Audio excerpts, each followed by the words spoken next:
Hello friends, you are most welcome in physics in easy way. मित्रों, physics in easy वे में आपका बहुत बहुत स्वागत है। मित्रों, 11th फिजिक्स में हमने संवेग संवेग परिवर्तन संवेग परिवर्तन का दर तथा संवेग परिवर्तन की दर एवं बल में संबंध को देख लिया था। उसके बाद हमने संवेग परिवर्तन तथा आवेग में संबंध को देखा है। आज हम एक नए टॉपिक को लेकर के आए हैं जिसका नाम है संवेग संरक्षण का नियम। संवेग संरक्षण का नियम। यहाँ पर संरक्षण का मतलब होता है कि संवेग की स्थिति में परिवर्तन न होना या संवेग के वैल्यू में, संवेग के मान में परिवर्तन न होना। तो संवेग के संरक्षण के नियम को यदि हम देखें तो इसमें कहा जाता है कि यदि किसी वस्तु अथवा वस्तुओं के निकाय पर कोई नेट बाह्य बल आरोपित न किया जाए तो वस्तु अथवा निकाय के संवेग में कोई परिवर्तन नहीं होता है या फिर वस्तु अथवा निकाय का संवेग संरक्षित रहता है। इसी को हम संवेग संरक्षण का नियम कहते हैं। तो इस नियम के अनुसार आप क्या लिखेंगे? संवेग संरक्षण के नियमानुसार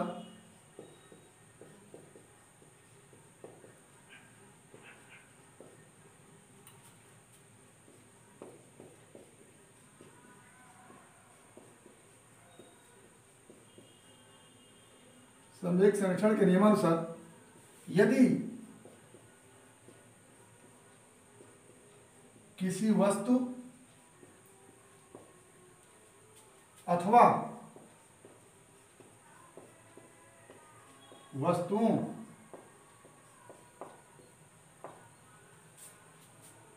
के निकाय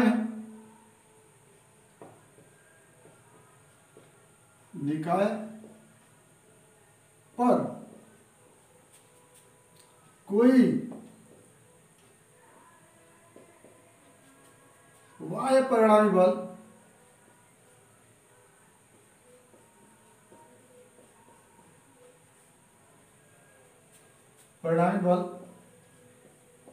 न लगाया जाए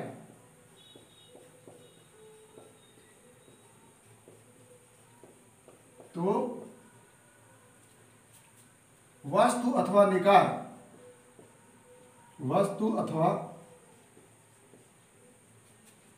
निकाय के संवेग में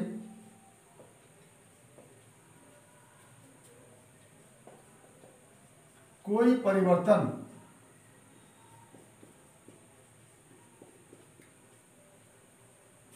नहीं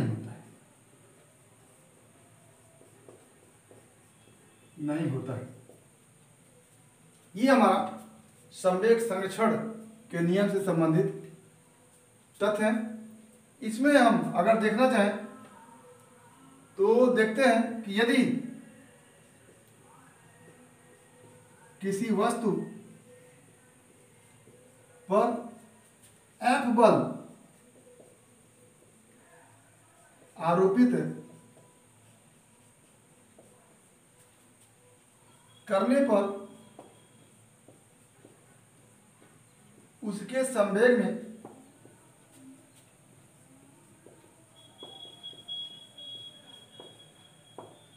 t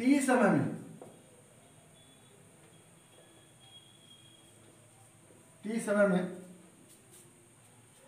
डेल्टा p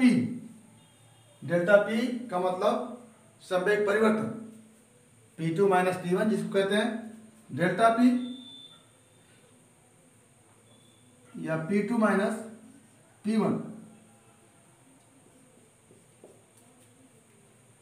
का परिवर्तन होता है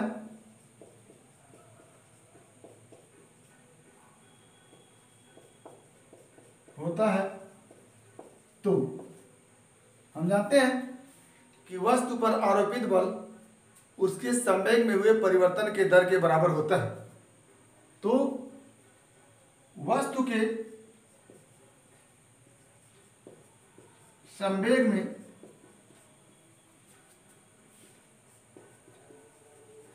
हुए परिवर्तन की दर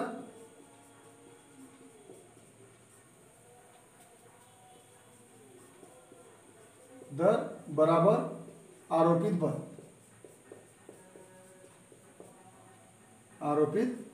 बल। ये हम जानते हैं कि किसी वस्तु के संवेग में हुआ परिवर्तन का दर जितना बल आरोपित करते हैं उसके बराबर होता है, और संवेग में परिवर्तन अगर डेल्टा पी है तो परिवर्तन का दर हो जाता है delta P upon T equal to हो गया एफ, आरोपित बल एफ।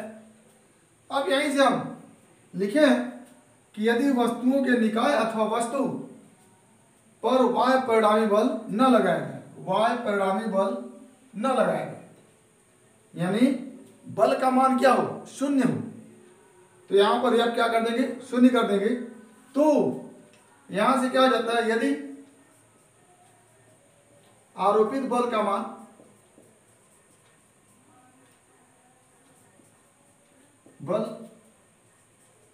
मान शून्य हो, अर्थात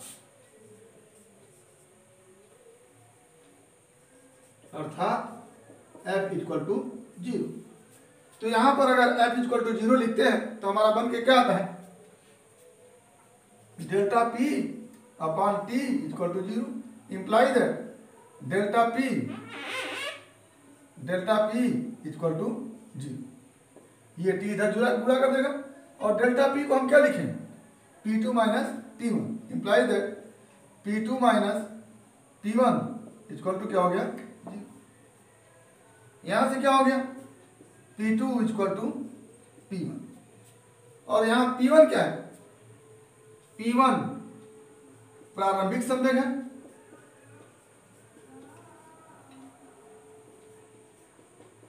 जिसको हम देख चुके हैं पहले, और P2 क्या है, अंतिम संवेग।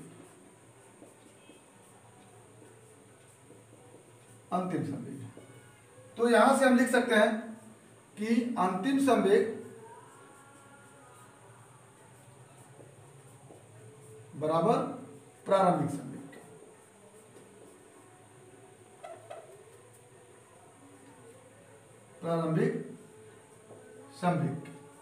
यानी यहां से हो जाता है कि अंत में जो संवेग है वो प्रारंभिक संवेग के बराबर है, यानी संवेग में कोई परिवर्तन नहीं। क्या हो जाता है, संवेग परिवर्तन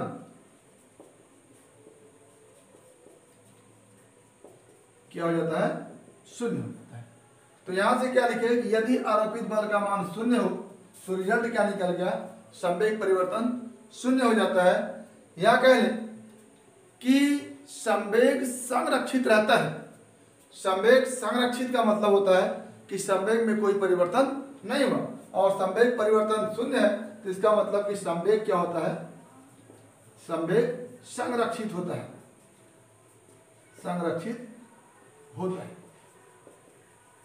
ये हमारा किसी एक वस्तु के लिए है।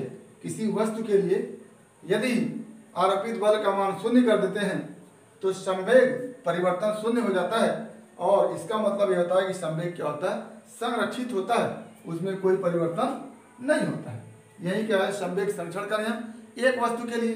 अब यहाँ पर आप लिखे हैं कि वस्तुओं के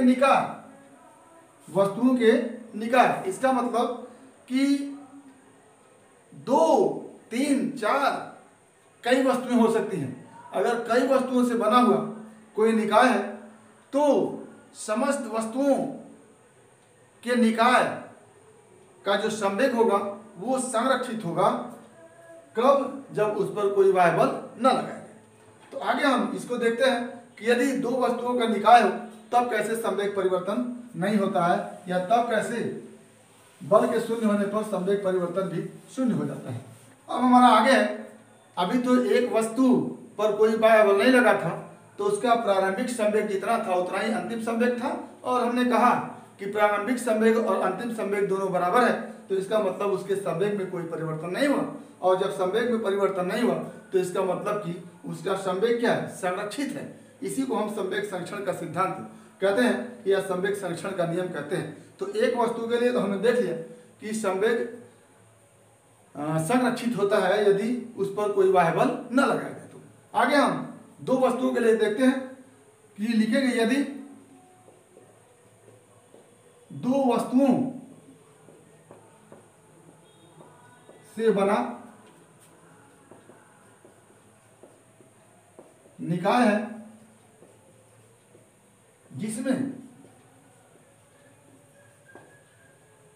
जिसमें दोनों के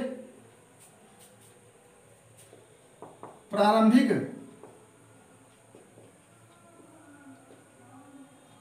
संवेग क्रमशः P1 एवं P2 है,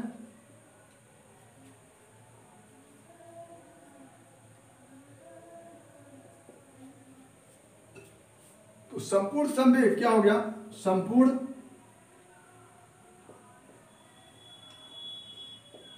संवेग बराबर P बराबर क्या लिखेंगे? P1 plus P2। आगे यदि निकाय पर कोई बाह्य बल न लगाया जाए, यदि निकाय पर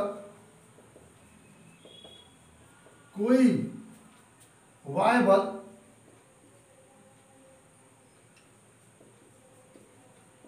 न लगाया जाए,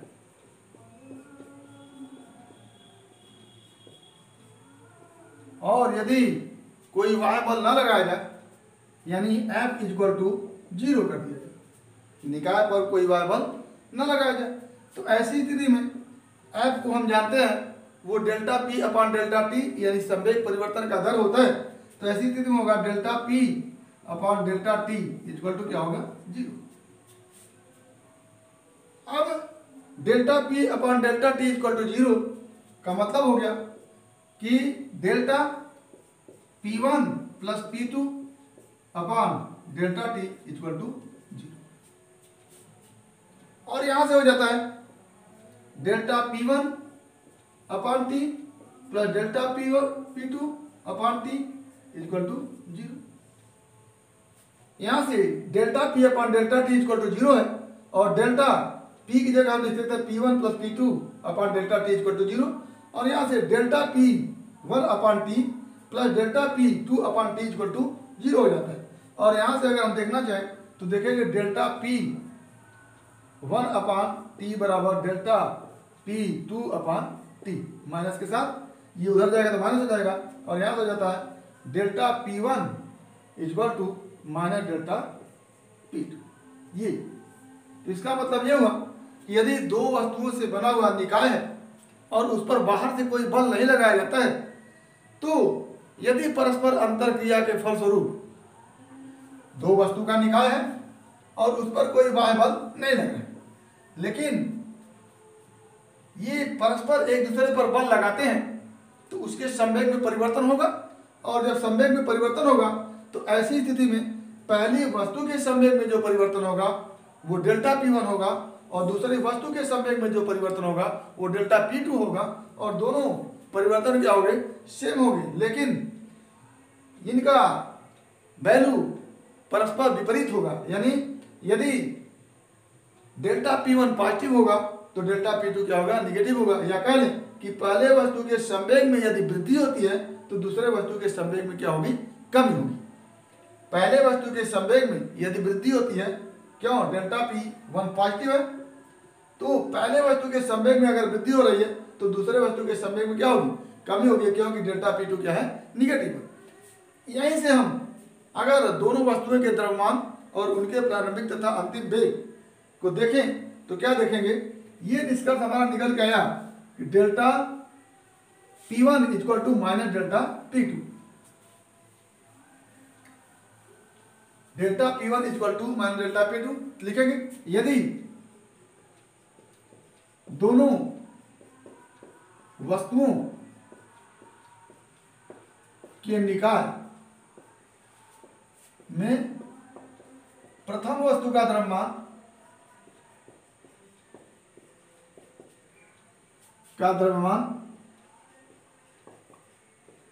m1 तथा द्वितीय वस्तु का द्रव्यमान m2 हो और उनके प्रारंभिक वेग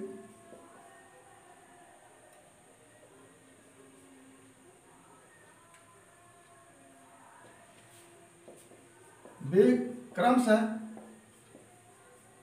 u1 एवं u2 तथा परस्पर अंतःक्रिया के फलस्वरूप उनके वेग v1 एवं v2 हो जाते हैं।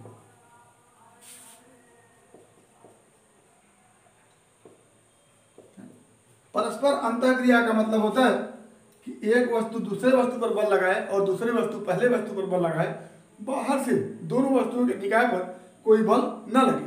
तो ऐसी स्थिति में प्रथम वस्तु के संवेग में हुआ परिवर्तन बराबर क्या हो जाएगा, अंतिम संवेग माइनस प्रारंभिक संवेग।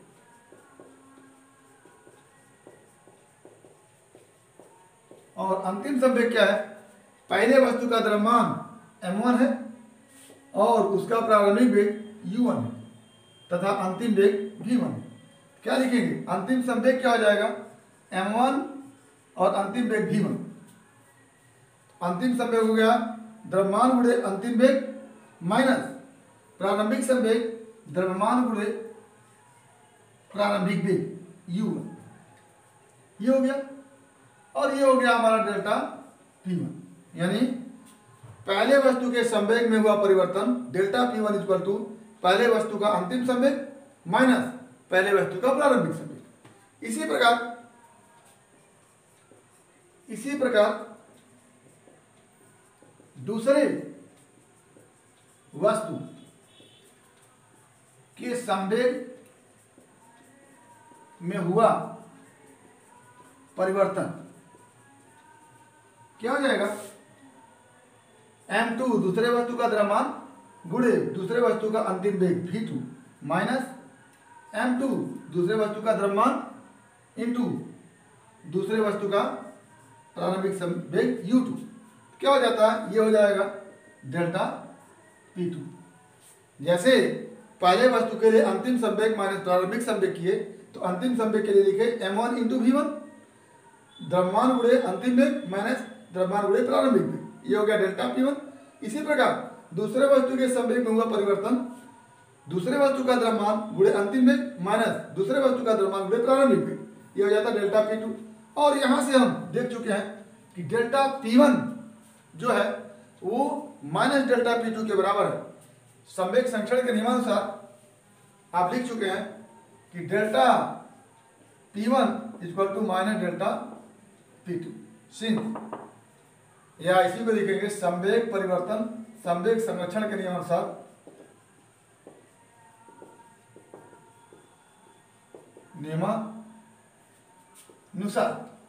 क्या लिखेंगे, delta p1 equal to minus delta p2।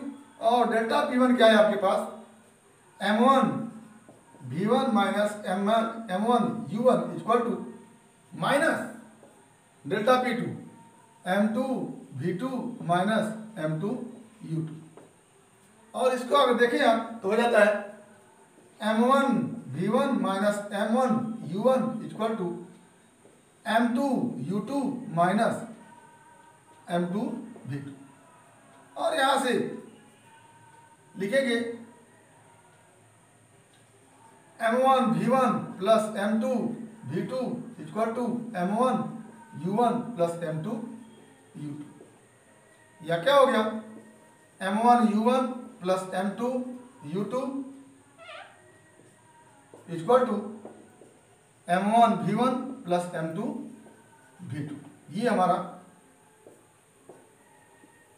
बन के आता संवेग संरक्षण के नियमानुसार।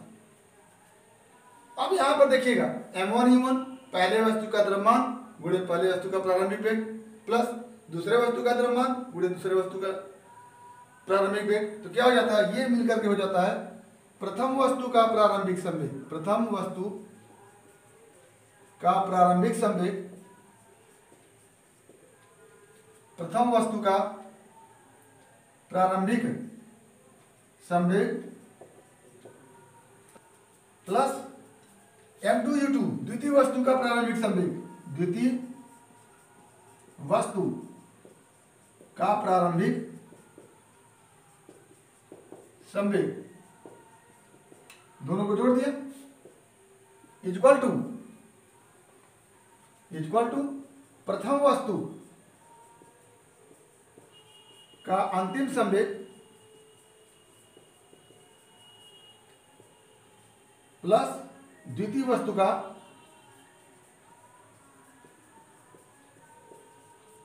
अंतिम संवेग। और इसको देखने से लगता है कि प्रथम वस्तु का प्रारंभिक संवेग प्लस द्वितीय वस्तु का प्रारंभिक संवेग, और निकाय में प्रथम और द्वितीय दो ही वस्तु हैं, तो ये पूरे निकाय का प्रारंभिक संवेग हो गया। क्या हो गया, पूरे निकाय का प्रारंभिक संवेग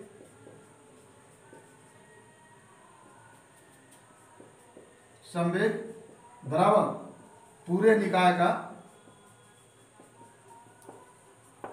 अंतिम संवेग।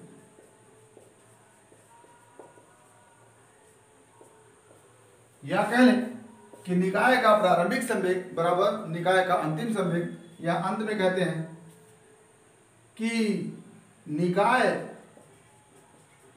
के संवेग में परिवर्तन क्या हो जाता है, शून्य हो जाता है, यानी पूरे निकाय का संवेग क्या हो जाता है, संरक्षित हो जाता है। ये हमारा बहुत ही महत्वपूर्ण फॉर्मूला है, M1 U1 plus M2 U2 equal to M1 V1 plus M2 V2। इस पर एक सवाल हमारे पास है, 5 kg का एक बंदूक 100 ग्राम की गोली को 1000 मीटर प्रति सेकेंड के वेग से दागता है।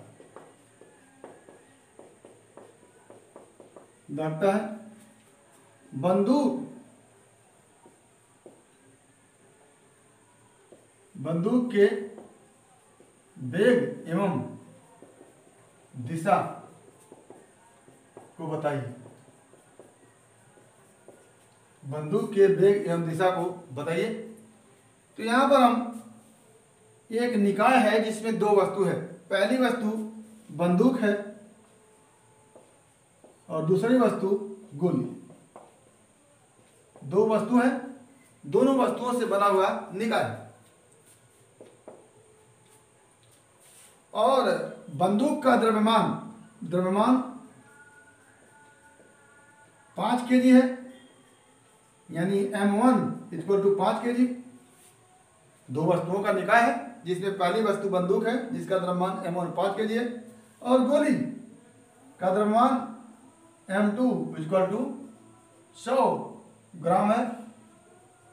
और इसको आप केजी में बदल सकते हैं तो हो जाएगा 100/1000 kg, यानी 0.1 kg। ये हो गया 0.1 kg। M1 और M2 हमारे पास हो गया। U1 इक्वल टू और U2 इक्वल टू। अब जब प्रारंभ में गोली और बंदूक एक साथ स्थिर अवस्था में थे,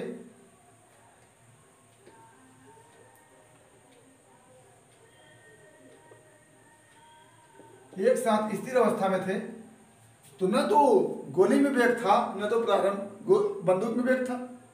जब बंदूक से गोली नहीं छूटी थी तो उस स्थिति में गोली का वेग भी शून्य था और बंदूक का वेग भी शून्य था, तो प्रारंभिक वेग बंदूक का 0 और गोली का भी 0।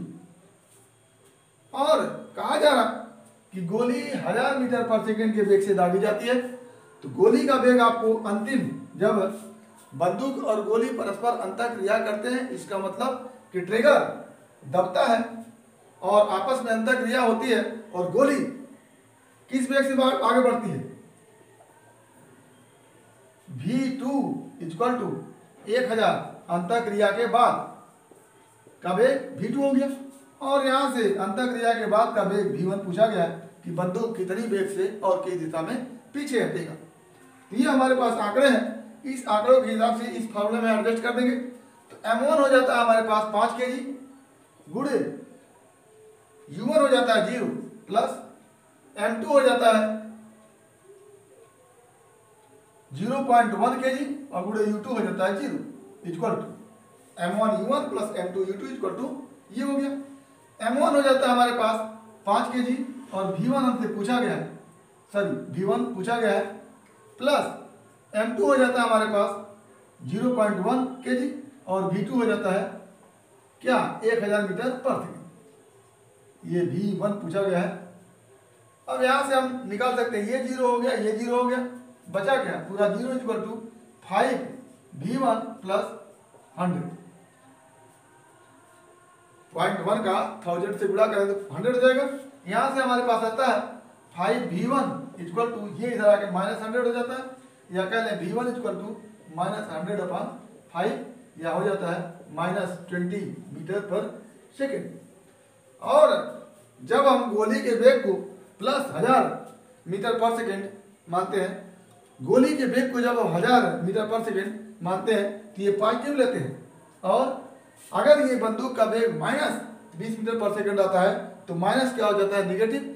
इसका मतलब ये हो गया कि जिस दिशा में गोली अगर आगे की तरफ बढ़ रही है तो उसके वेग को हम पॉजिटिव ले रहे हैं, तो बंदूक का वेग अगर निगेटिव है तो पीछे की तरफ खिसकेगा और ये 20 मीटर पर सेकेंड होगा। तो 20 मीटर पर सेकेंड के वेग से बंदूक क्या होगी, पीछे की तरफ खिसकेगी और गोली 1000 मीटर पर सेकेंड के वेग से आगे की तरफ जाएगा। तो इस तरह के आंकिक प्रश्न आपको संवेग संरक्षण के नियम पर आएंगे, जिसको आप करेंगे। अगर इस टॉपिक से संबंधित किसी भी तथ्य में कोई समस्या होती है तो आप हमारे YouTube चैनल के कमेंट बॉक्स में कमेंट करके अथवा व्हाट्सएप नंबर पर कॉल करके अपनी समस्या का समाधान करेंगे। और यदि वीडियो के लिए पसंद आया तो प्लीज़ लाइक करेंगे, शेयर करेंगे, साथ ही हमारे YouTube चैनल को सब्सक्राइब करेंगे, ताकि इस तरह का तथ्य आप तक बिना किसी रुकावट के पहुँचता रहे और आपके 11वीं फिजिक्स की मुकम्मल तैयारी होती रहे। तो आज बस इतना ही। अगला टॉपिक अगले वीडियो क्लिप में एक बार फिर आपके भविष्य के लिए बेस्ट ऑफ लक। धन्यवाद।